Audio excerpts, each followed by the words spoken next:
નમસ્કાર દર્શક મિત્રો, @ગુજરાતમાં આપનું સ્વાગત છે। ગુજરાતમાં હાલ તો આમ આદમી પાર્ટી સતત ચર્ચામાં છે। એક તરફ તો વિસાવદરમાં ગોપાલ ઇટાલિયાની જીતને લઈને ચર્ચા, તો બીજી તરફ ડેડિયાપાડાના ધારાસભ્ય ચેતર વસાવાની ધરપકડથી હાલ રાજકારણમાં ખૂબ જ ગરમાવો જોવા મળી રહ્યો છે।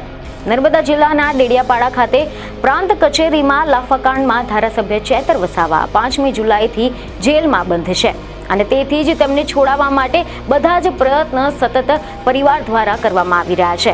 આની સાથે જ તેમના સમર્થકો પણ સતત ચેતર વસાવાની છોડાવવાની માંગ કરી રહ્યા છે।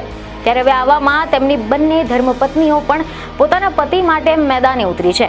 ચેતર વસાવાના બંને પત્નીઓ અને સમર્થકોએ એક સાથે મળીને રેલી કાઢીને ચેતર વસાવાની છોડાવવાની માંગની સાથે ભાજપનો મોટા પાયે વિરોધ કર્યો હતો। અને એટલું જ નહીં, તેમની એટલે કે ચેતર વસાવાની પત્નીઓએ મીડિયા સમક્ષ ભાજપ નેતા દ્વારા કરવામાં આવેલી ઓફરને લઈને પણ મોટો ખુલાસો કરવામાં આવ્યો છે। તો ચાલો જાણીએ કે આ સમગ્ર મામલો શું છે અને ચેતર વસાવાના પત્નીએ ભાજપના નેતાની કઈ ઓફરનો મોટો ખુલાસો કર્યો છે। તેવા સમાચાર સામે આવ્યા છે કે નર્મદા જિલ્લાના રાજપીપળાના કલેક્ટર કચેરીએ આદિવાસી સમાજના આગેવાનો અને આમ આદમી પાર્ટીના કાર્યકરોએ અને અગાઉ નર્મદા કલેક્ટરને આવેદનપત્ર આપ્યું હતું। ધારાસભ્ય ચેતર વસાવાના ધર્મપત્ની શકુંતલાબેન અને વર્ષાબેન સહિત આમ આદમી પાર્ટીના આગેવાનો અને આદિવાસી સમાજના કાર્યકરો ઉપસ્થિત રહ્યા હતા। આ દરમિયાન ચેતર વસાવાના સમર્થકો અને પોલીસની વચ્ચે કલેક્ટર કચેરીએ ઘર્ષણ થયું હોવાના પણ અહેવાલો સામે આવ્યા હતા। જોકે પોલીસ સાથે બોલાચાલી બાદ કલેક્ટરની મંજૂરીથી આવેદનપત્ર આપવા માટે જવા દેવામાં આવ્યા હતા।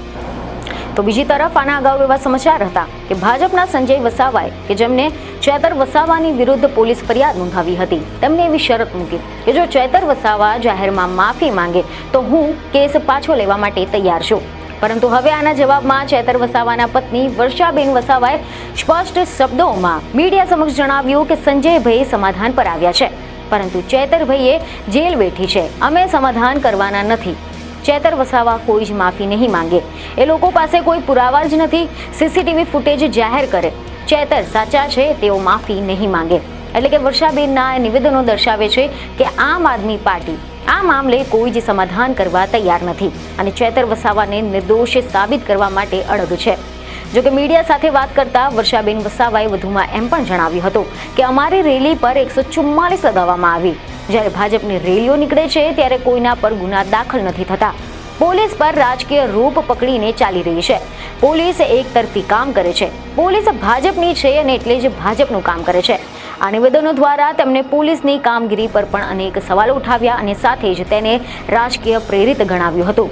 આ ઉપરાંત આક્રોશ વ્યક્ત કરતા આમ આદમી પાર્ટીના કાર્યકરોએ પણ એવી ચેતવણી ઉચ્ચારી હતી કે આગામી દિવસોમાં જેલભરો આંદોલન કરવા માટે તૈયાર છે। જો આ કેસમાં યોગ્ય ન્યાય નહીં મળે તો આમ આદમી પાર્ટી વધુ મોટા પાયે આંદોલન છેડવા તૈયાર છે। આ ઘટનાક્રમ આગામી દિવસોમાં ગુજરાતના રાજકારણમાં વધુ ગરમાવો લાવી શકે છે। ચેતર વસાવા હંમેશા લોકો માટે અવાજ ઉઠાવશે અને પ્રજાલક્ષી કામ કરતા રહેશે। તેથી ધારાસભ્ય ચેતર વસાવાના સમર્થનમાં આમ આદમી પાર્ટી દ્વારા સમગ્ર ગુજરાતમાં તમામ જિલ્લા કલેક્ટરના માધ્યમથી મુખ્યમંત્રીને આવેદનપત્ર સોંપવામાં આવ્યું છે અને આની સાથે જ માંગ કરવામાં આવી હતી કે સત્તાના બળે પોલીસ તંત્રનો દુરુપયોગ થઈ રહ્યો છે, જેને રોકવામાં આવે અને ધારાસભ્ય ચેતર વસાવાની ગેરકાયદેસર ધરપકડ કરનારાઓ સામે કાર્યવાહી કરવામાં આવે। હવે આપણે વાત કરીએ કે આ સમગ્ર વિવાદની શરૂઆત ક્યાંથી થઈ। તેવા રિપોર્ટ મળી રહ્યા છે કે 5 જુલાઈના રોજ ચેતર વસાવાએ તાલુકા પંચાયતના પ્રમુખ સંજય વસાવાને લાફો માર્યો હોવાની પોલીસ ફરિયાદ નોંધાઈ હતી। આની સાથે જ સાગબારા તાલુકાના પંચાયતના પ્રમુખ ચંપાબેન વસાવાને ચેતર વસાવા અપશબ્દો બોલ્યા હોવાના પણ આક્ષેપ કરવામાં આવ્યા હતા, જેથી ધારાસભ્ય ચેતર વસાવાની વિરુદ્ધ ડેડિયાપાડા પોલીસ સ્ટેશનમાં ગુનો દાખલ થયો હતો। ત્યારબાદ હાઈ વોલ્ટેજ ડ્રામા સર્જાયો અને રવિવારે નીચલી કોર્ટમાં ચેતર વસાવાને હાજર કરવામાં આવ્યા હતા, જેમાં પોલીસે માંગેલા 5 દિવસના રિમાન્ડ અરજી નામંજૂર કરવામાં આવી હતી અને આની સાથે જ ચેતર વસાવાના જામીન પણ રવિવારે નામંજૂર કરવામાં આવ્યા હતા।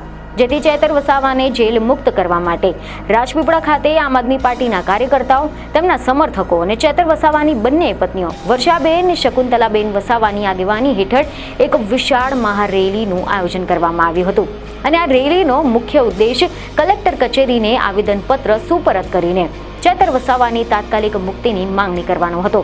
આ રેલીમાં મોટી સંખ્યામાં ચેતર વસાવાના પોસ્ટરોની સાથે તેમના સમર્થનમાં આમ આદમી પાર્ટીના સમર્થકો જોડાયા હતા. અને આ જ દરમિયાન વર્ષાબેન વસાવાએ મીડિયા સમક્ષ કેટલીક જાણકારી આપતા કહ્યું કે ચેતર વસાવા વિરુદ્ધ 13 માંથી 12 કેસમાં તેઓ નિર્દોષ સાબિત થયા છે. માત્ર એક જ કેસ પેન્ડિંગ છે. સરકારના દબાણ હેઠળ ખોટા કેસમાં તેમને જેલમાં મોકલવામાં આવ્યા છે. પોલીસ ભાજપના ઇશારે કામ કરી રહી છે. જો આવનાર સમયમાં ન્યાય નહીં મળે તો જેલ ભરો આંદોલન શરૂ કરવામાં આવશે. આ દરમિયાન વર્ષાબેન વસાવાએ મીડિયાને જણાવ્યું કે ચેતર વસાવા વિરુદ્ધ 13 માંથી 12 કેસમાં તેઓ નિર્દોષ સાબિત થયા છે. માત્ર એક જ કેસ પેન્ડિંગ છે.